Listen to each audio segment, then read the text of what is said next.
ചേച്ചി ഇതിൽ എന്ത് തെളിവാ ഉള്ളത്? അച്ഛന്റെ പഴയൊരു ഡയറിയാ.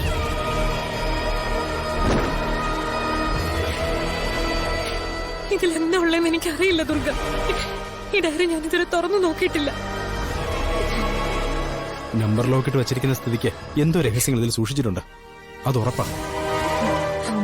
അങ്ങനെയാണെങ്കിൽ ഇതയാൾക്ക് പെട്ടെന്ന് എടുത്ത് കൊടുക്കരുത് ചേച്ചി.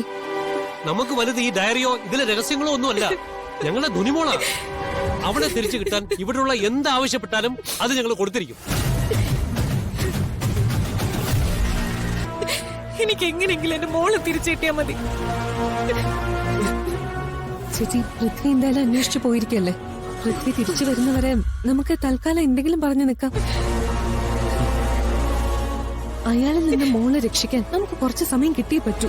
അതൊക്കെ റിസ്ക് ആണ്. അയാളെ കുറിച്ച് നിങ്ങൾക്ക് അറിയാഞ്ഞിട്ടാ.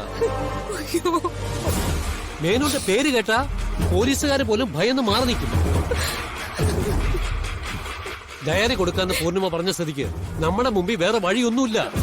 എന്തായാലും ഈ ഡയറി അയാൾക്ക് കൊടുത്തേ പറ്റൂ. പൂർണിമ ചേച്ചിയുടെ അച്ഛൻ എത്ര കഷ്ടപ്പെട്ടിട്ടാവും മേനോനെതിരെ തെളിവുകൾ ശേഖരിച്ചത്. അത് ഇത്രയും നാളും മറ്റൊരാളുടെ കയ്യിൽ എത്താതിരിക്കാൻ അദ്ദേഹം എന്തൊക്കെ മുൻകരുതലുകൾ എടുത്തുവെന്നും നമുക്ക് മനസ്സിലാക്കാവുന്നതേ ഉള്ളൂ. ഇത്രയൊക്കെ അദ്ദേഹം ചെയ്തിട്ട് നമ്മളൊരു ഭീഷണിക്ക് വഴങ്ങി കൊടുക്കുന്നത് ശരിയല്ലെന്ന് എനിക്ക് തോന്നുന്നത്. ദുർഗ പറയുന്നത് ശരിയാണെന്ന് എന്റെ അഭിപ്രായം. അതോടൊപ്പം നമ്മൾ ധോനിമോളെ രക്ഷിക്കുകയും വേണം.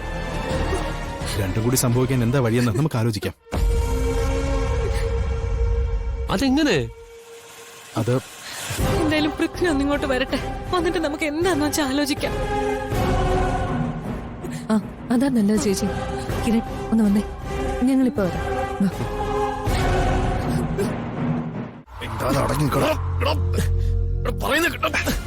പറഞ്ഞോളൂ സാർ. പൃഥ്വി, നീ എന്റെ കൂടെ നിൽക്കേണ്ടവനാ. നിനക്ക് ആവശ്യം വന്നപ്പോഴെല്ലാം ഞാൻ നിന്നോടൊപ്പം നിന്നു. അതൊന്നും നീ മറക്കരുത്. ധോനിമോളുടെ കാര്യത്തിൽ ഒരു കോംപ്രമൈസിന് ഞാൻ തയ്യാറല്ല. കുഞ്ഞിനെ വിട്ടു വന്നില്ലെങ്കിൽ ഏത് നിമിഷം ഇവിടെ പോലീസ് എത്തും. ചിലപ്പോ നിങ്ങളുടെ ഈ സാമ്രാജ്യം തന്നില്ലാതെയോ? വേണ്ട പൃഥ്വി, ഞാൻ ആരാണെന്ന് അറിയാത്ത ആളല്ലല്ലോ നീ. പോലീസിന്റെ പേര് പറഞ്ഞ് എന്നെ ഭയപ്പെടുത്താന്ന് നീ കരുതുന്നുണ്ടോ? ഞാൻ പറയാനുള്ളത് പറഞ്ഞു. മോളെ പിടിച്ചു വെച്ചുകൊണ്ട് നിങ്ങൾക്ക് ഒരു പ്രയോജനം ഉണ്ടാവാൻ പോകുന്നില്ല. നിങ്ങൾക്ക് തരാൻ പൂർണിമ ചേച്ചിയുടെ യാതൊരു തെളിവുമില്ല. നീ കൂടുതലൊന്നും സംസാരിക്കണ്ട. തൽക്കാലം അവിടെ അടങ്ങിയിരിക്കെ. എനിക്ക് എന്ത് ചെയ്യാൻ പറ്റുമെന്ന് ഞാനൊന്ന് നോക്കട്ടെ. എനിക്ക് വേറെ വഴിയില്ലാത്തോണ്ടാ. വാടാ വാ.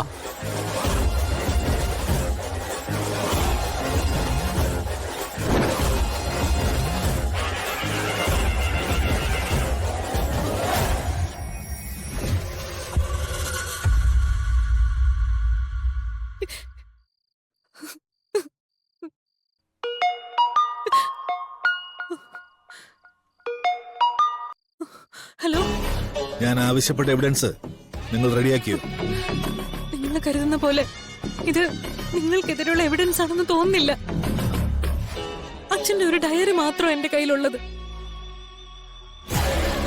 ഓക്കെ, അതെന്തായാലും എനിക്ക് ഉടനെ വേണം.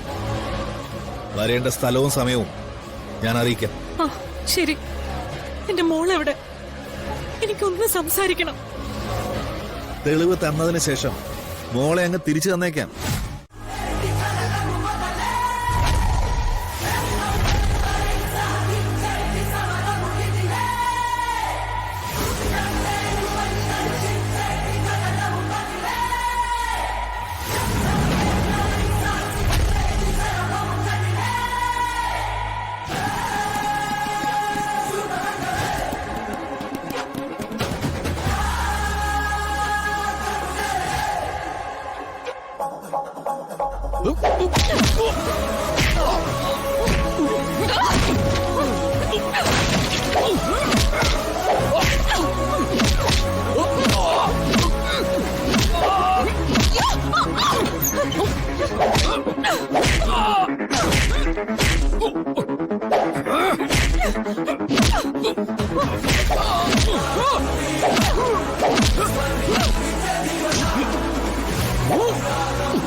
ബോധമില്ല. നമുക്ക് മോളെ നോക്കാം. വാ.